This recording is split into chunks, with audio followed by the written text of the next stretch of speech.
Baiklah, Assalamualaikum warahmatullahi wabarakatuh. Saya Silvi Gabi Aryani, perwakilan dari kelompok 10 akan menjelaskan materi mengenai CEA atau Cost Effective Analysis dengan dosen pengampu Bapak Medi Andriani MKM SDI dan teman saya Intan Oktavian Nurulahi, Buse Arfia, Silvi Gabi Aryani saya sendiri, Lauren Aprilia MP, dan Andi Aisyah. Selanjutnya akan disampaikan oleh teman saya. Apa itu CEA? CEA merupakan suatu metode farmakoekonomi untuk memilih dan menilai obat yang terbaik pada beberapa pilihan terapi dengan tujuan yang sama, sehingga perlu dilakukan perhitungan ASER dan ISER. Cara tersebut dilakukan untuk mengetahui pengobatan mana yang lebih cost efektif dari kedua alternatif pengobatan yang dipilih.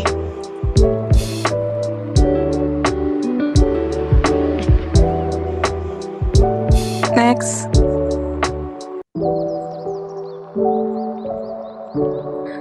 Prinsip CEA ada 10.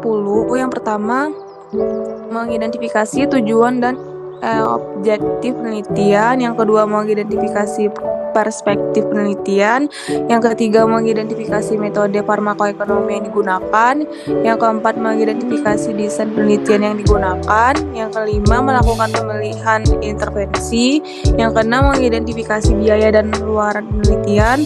Yang ketujuh, melakukan perhitungan diskonto atau untuk data yang lebih dari 1 tahun. Yang kedelapan, menginterpretasikan hasil penelitian. Yang kesembilan, menggunakan analisis sensitivitas. Dan yang terakhir, membuat rekomendasi dan kesimpulan penelitian. Selanjutnya, untuk melakukan CEA perlu adanya data mengenai biaya pengobatan dan parameter efektivitas dari pengobatan atau outcome pengobatan. Biaya pengobatan yang dimaksud merupakan biaya langsung yang dikeluarkan oleh pasien selama perawatan. Biaya yang dimaksud dapat meliputi biaya rekam medis, biaya konsultasi dokter, biaya alat kesehatan, biaya laboratorium, biaya ruangan, dan biaya pelayanan kamar untuk pasien rawat inap.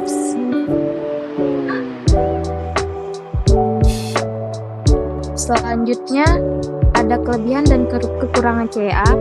Yang pertama itu kekurangan. Yang pertama, pengobatan atau program kesehatan yang dibandingkan harus memiliki hasil yang sama atau berkaitan. Yang kedua, ada pengobatan atau program kesehatan yang dibandingkan dapat diukur dengan unit kesehatan yang sama. Kemudian ada kelebihan CEA, yaitu efek pengobatan tidak dinyatakan dalam nilai moneter. Selanjutnya, adapun karakteristik CEA. Yang pertama, mempunyai tujuan yang sama. Yang kedua, setiap alternatif harus dapat dibandingkan. Yang ketiga, biaya dan efek atau hasil dari setiap alternatif harus dapat diukur. Analisis efektivitas biaya. Analisis efektivitas biaya yaitu ada 2, ASER dan ISER. Untuk perhitungan ASER sama dengan biaya dibagi per efektivitas. Untuk biaya yaitu rata-rata biaya terapi atau rata-rata biaya medik langsung. Efektivitas adalah outcome atau efek terapi obat dan juga lama hari rawat inap. Untuk ISER, perhitungannya yaitu ISER sama dengan biaya per efektivitas, sama dengan biaya A dikurangi dengan biaya B, lalu dibagi dengan efektivitas A dikurangkan dengan efektivitas B. Semakin rendah biaya dan semakin tinggi efektivitas, maka semakin cost efektif terapi antibiotik tersebut, sehingga pilihan terapi tersebut merupakan pilihan yang terbaik. Hasil dari CEA dapat disimpulkan dengan ISER, seperti rumus di atas. Baiklah, selanjutnya akan dilanjutkan oleh Silvi Febrianti.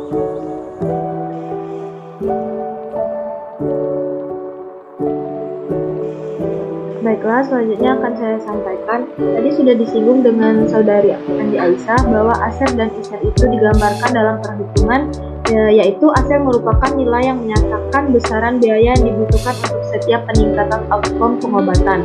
Nah, pengobatan yang memiliki nilai ASER yang terendah merupakan pengobatan yang paling cost efektif. Jadi semakin kecil nilai ASER yang didapatkan, maka semakin cost efektif hal tersebut. Nah, selanjutnya ISER merupakan nilai menunjukkan biaya tambahan yang dibutuhkan untuk menghasilkan setiap perubahan satu unit outcome pengobatan. Nah, Nah, di sini seperti yang sudah disampaikan dengan Andi Aisyah tadi, untuk rumus ASER itu ini ada sedikit perbedaan, tetapi sama saja. Untuk ASER itu biaya pengobatan dalam bentuk rupiah dibagi dengan efektivitas pengobatan, yaitu dapat dilihat dalam persentase. Selanjutnya ada rumus ISER, yaitu biaya pengobatan A dikurang biaya pengobatan E, itu dalam bentuk rupiah. Selanjutnya efektivitas pengobatan A dan pengobatan B dengan dalam persentase. Nah, untuk keterangan dari rumus di atas, yang dimaksud dengan biaya itu adalah rata-rata biaya terapi atau rata-rata biaya medik langsung atau direct medical cost. Nah, selanjutnya untuk efektivitas, yaitu outcome atau efek terapi atau lama seseorang itu dirawat inap. Nah, di sini kami ada menampilkan contoh dari perhitungan ASER maupun ISER. Nah, di sini dapat dilihat, kan sudah dijelaskan di sebelumnya tuh, untuk perhitungan ASER itu si rupiah dibagi dengan persentase. Nah, total biaya untuk ceftriaxone itu ada 3.786.350 dibagi dengan 85%. Jadi hasil yang didapatkan atau hasil ASER yang didapatkan yaitu 44.545. Jadi semakin kecil nilai ASER yang didapatkan, maka semakin cost efektif terapi tersebut.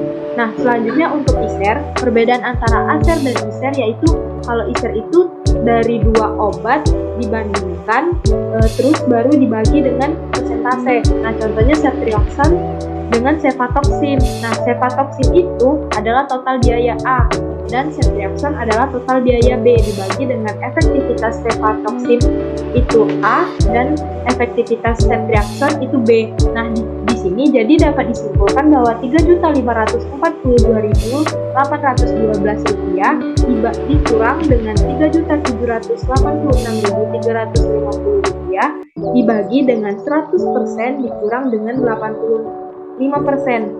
Nah, maka dapatlah hasilnya itu min 242.534 dengan persentase 15% dari, jadi perbandingan ISER-nya itu 16.235.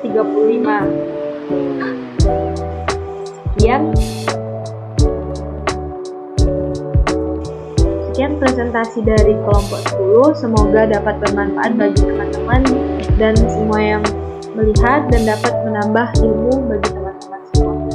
Saya sebagai moderator. Assalamualaikum warahmatullahi wabarakatuh.